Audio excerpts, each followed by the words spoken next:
Hello viewers, আসসালামু আলাইকুম। Mrs টিউটোরিয়ালের পক্ষ থেকে আপনাদেরকে স্বাগতম। আমি আছি আপনাদের সাথে মোহাম্মদ রকিব হাসান। এর পূর্বের ভিডিওতে আমরা দেখিয়েছি কিভাবে আপনারা স্লাইডস নিয়ে কাজ করবেন। তো আজকের ভিডিও আমি আপনাদেরকে দেখাবো কিভাবে আপনারা ম্যাপ মেনু এবং এলিমেন্টর হেডলাইন নিয়ে কাজ করবেন। তো চলুন ভিডিওটি শুরু করা যাক। তো পূর্বের ভিডিওর মতো আমাদেরকে একটি সেকশন নিতে হবে। সেকশন নেওয়ার পরে আমরা পূর্বের মতো করে ম্যাপ মেনুটি নিয়ে গিয়ে সেকশনের উপর ছেড়ে দেব।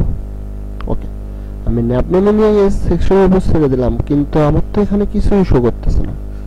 তাহলে উপায়, তার মানে কি আমার ম্যাপ মেনুটি কাজ করতেছে না?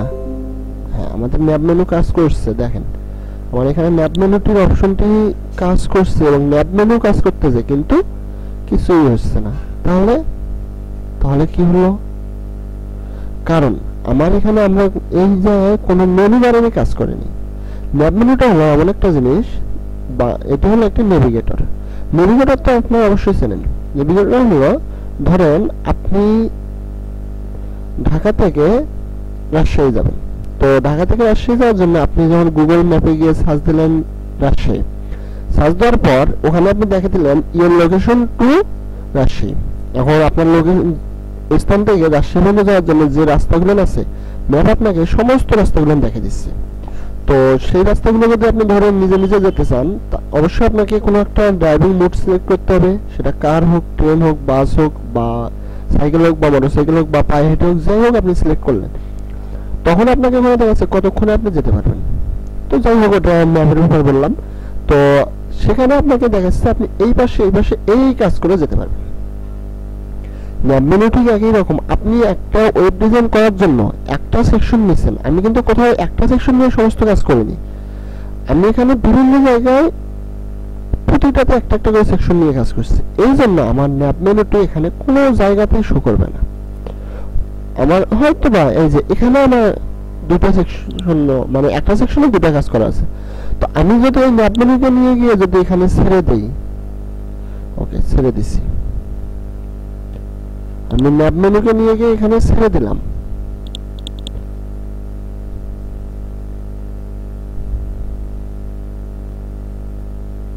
তো তারপরে আমার কোনো কাজ হচ্ছে না। আচ্ছা, এই কাজটা তাহলে কি করব? মানে এটাকে তাহলে আমরা কেমনে কি করব, ঠিক না? তো আমরা এডিট ম্যাপ মেনু করলাম। এডিট ম্যাপ মেনু করার পর এই যে নেভিগেটরে গেলাম। দেখেন এই যে আমার এখানে ম্যাপ মেনুটি শো করতেছে। আচ্ছা, যদি আমার এখানে ম্যাপ মেনুটি এইভাবে শো করে, তারপরেও তো আমাদের মনে হচ্ছে না যে কাজটা আমাদের ঠিক হলো। তাহলে আমরা একটু ম্যাপ মেনুটি দেখি ভালোভাবে, বুঝি আগে কি করতে বলছে। There are no menus in your site, go to the menus screen to create one. আমার এখানে কোনো মেনু ক্রিয়েট করা নাই সেটা বলতেছে। তাহলে আমরা কি ম্যাপ মেনুকে নিয়ে গিয়ে অন্য কোথাও ছাড়বো? দেখি আমরা আমাদের মেনু বারগুলোতে যা ম্যাপ মেনু ছাড়ি, কিন্তু তারপরেও আমাদের মেনু কাজ করে না। ওকে, আমি আপনাদেরকে সমাধানটা দেখাচ্ছি। তো আমাদের এখানে মেনু কোনো কাজ করতেছে না। তাহলে আমরা এখন কেমন মেনু নেব? তো আমাদের মেনুটি কাজ করার জন্য আমাদেরকে যেটা করতে হবে, আমাদের পূর্বের যতগুলো মেনু আমরা নিয়েছি সমস্তটা আমরা ডিলিট করে দিই। সরি, আমি সমস্ত মেনু যেখানে যেখানে নিয়েছি পুরোটা ডিলিট করলাম। এখানেও কি মেনু না? আমি নিচের দিকে যাই, এই যে এখানেও মেনু নিচে, আমি এটাও ডিলিট করে দিলাম। তাহলে আমরা এই মেনুটা নিয়ে কাজ করবো কেমনে? এটাই তো কথা এখন, তাই না? তো মেনু নিয়ে আমরা কাজ করার জন্য যা করবো সেটা হলো, মেনু বলতে আমরা কি বুঝি? কোনো কিছু একটা মূল নাম, বা অনেক পদের, একটা দোকানে আপনি গেছেন, অনেক পদের জিনিস পাওয়া যায়। তো সেখানে তো আপনার অবশ্যই মেনুটা চাওয়া লাগবে যে ওখানে আসলে কি কি জিনিস পাওয়া যায়। ঠিক একইভাবে আপনার ওয়েবসাইটে কি কি আছে তার মেনু হলো, আমার এখানে ওয়েবসাইট আছে কন্টাক্ট আস, কোর্স, হোম, অফলাইন, অনলাইন। এগুলো আমার এখানে মেনু, যেটা আমার ডিফল্ট অবস্থায় শো করতেছে।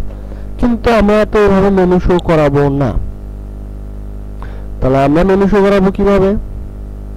আমরা মেনু যেভাবে শো করাবো সেটা আমরা আপনাদেরকে এখন দেখে দিই।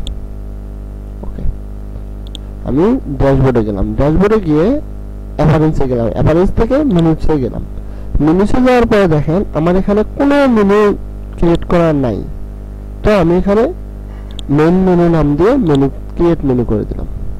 ক্রিয়েট মেনু করার পর আমি এখান থেকে এখন মেনুগুলো আমার ওখানে অ্যাড করে দিচ্ছি। ওকে, অ্যাড টু মেনু। ওকে, মেনুগুলো আমার অ্যাড হয়ে গেছে। দেখেন আমার এখানে আছে। এখন আমি যেহেতু হোমটা প্রথম দিলাম, এরপর কোর্স দিব, খেয়াল করেন কোর্স দিলাম। এখন অফলাইনটা আমরা একটু ভিতরের দিকে ঢুকাই দিলাম, দিয়ে কন্টাক্ট পর্যন্ত দিলাম। এখন এই দুটো আপনারা দিয়ে দিবেন, দেওয়ার পর এখানে সেভ মেনুতে ক্লিক করে দেবেন। ওকে, আমার মেনুটি সেভ হয়ে গেছে। এখন আমি এখানে যে একটু রিলোড দিই, রিলোড। দেখেন আমি এখানে রিলোড যখন দিলাম, খেয়াল করেন, দেখেন তো আমার এখানে কি মেনুগুলো এইভাবে হয়ে গেল না? এইভাবে মেনুগুলো যেহেতু হয়ে গেছে, এখন আমরা এখানে একটা সেকশন নেই। সেকশন কই গেল? ইনার সেকশন নেব।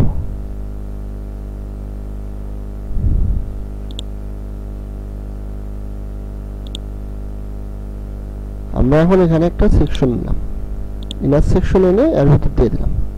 দেখেন ইনার সেকশন যখন নিলাম, এখন আমি ইনার সেকশনটা, সরি আমার দুইটা ইনার সেকশন হয়েছে, তো আমি একটাকে ডিলিট করে দিই। ওকে, ওই সেকশনটা ওইভাবে থাক। আমরা এখান থেকে নেভিগেট মানে মেনুটা এনে এখানে দিয়ে দিলাম। দেখেন আমার এখানে মেনু কিন্তু হয়ে গেল। এখানে একটা মেনু অপশন আসতেছে। এখন দেখেন আমার মেনুটা কিন্তু এখানে এসে গেছে। তো আমরা এখন আবার মেনুতে ঢুকলাম। মেনুতে যাওয়ার পর আপনারা খেয়াল করেন, এখানে মেইন মেনু অপশনটা আছে, সেই মেনুটা আছে।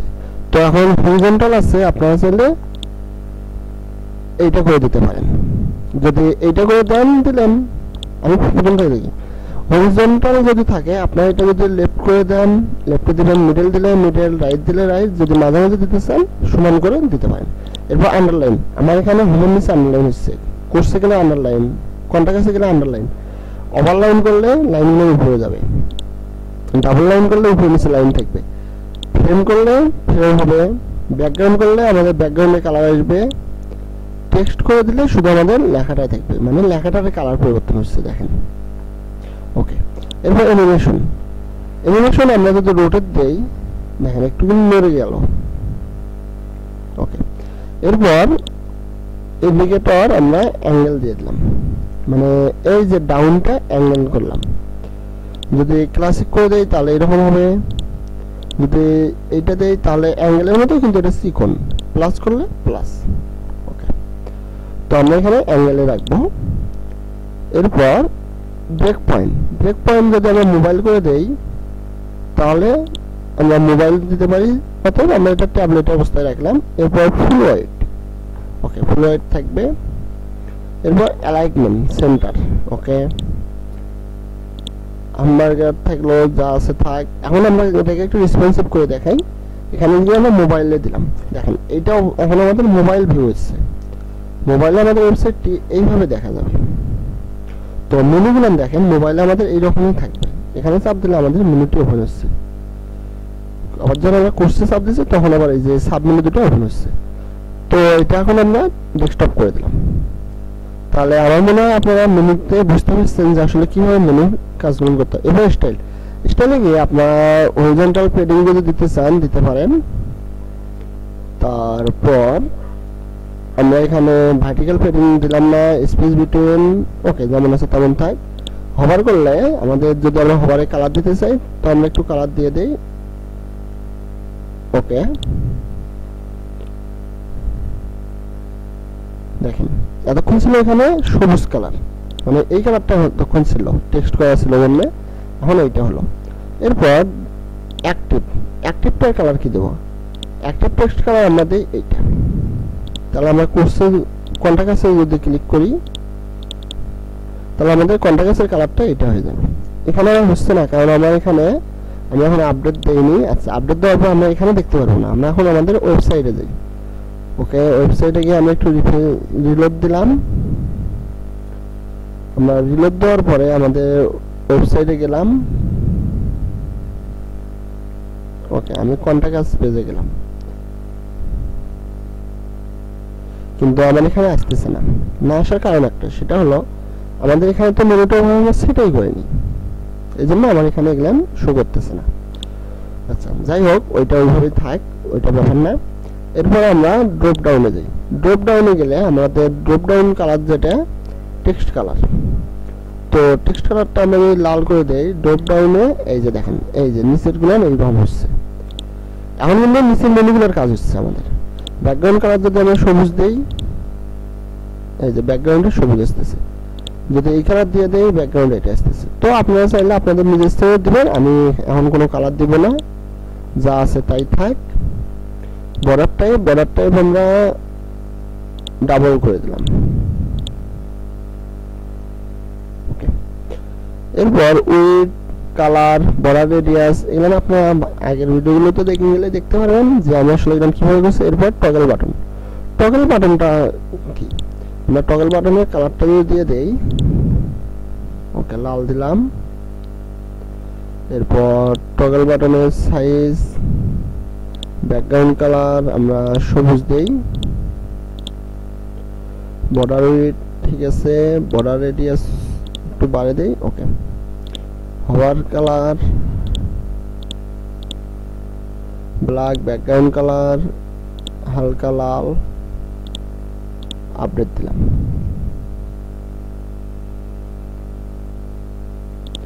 ওকে, আমরা এটা একটু রিলোড দেই।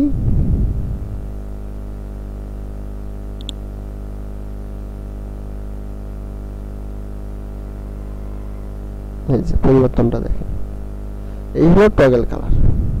এইদিকে হচ্ছে না, কিন্তু এই যে এইটাতে টগল কালার কাজ করতেছে। ওকে, সরি, আমি আবার একটু হোমে যাই, কারণ আমরা এলিমেন্টর দিয়ে শুধু এডিট করছি হোমটাই, বাকিগুলো যেন এডিট করিনি। এবার অ্যাডভান্সে গিয়ে আপনারা মার্জিন, প্যাডিং ঠিক করে নেবেন। মোশন ইফেক্টে যা করা লাগে, ব্যাকগ্রাউন্ডে যা করা লাগে, বর্ডারে যা করা লাগে, পজিশনিং এ যা করা লাগে, রেসপন্সিভে যা করা লাগে, আপনারা এই কাজগুলো আমার পূর্ব ভিডিওগুলোতে দেখতে পাবেন। তো এই ছিল আমার এই ভিডিও। আর আপনাদেরকে আমি বলছিলাম যে আপনাদেরকে আমি আরেকটা ব্যাপার এই ভিডিওতে দেখাবো, তো সেটা দেখাতে গেলে হয়তোবা ভিডিওটি একটু দীর্ঘায়িত হবে। তো এই ভিডিওটা এই পর্যন্ত রাখি, পরবর্তী ভিডিওতে আমি সেই বিষয়টি দেখিয়ে দেবো আপনাদেরকে। এই পর্যন্ত সবাই ভালো থাকেন, সুস্থ থাকেন, ধন্যবাদ সবাইকে।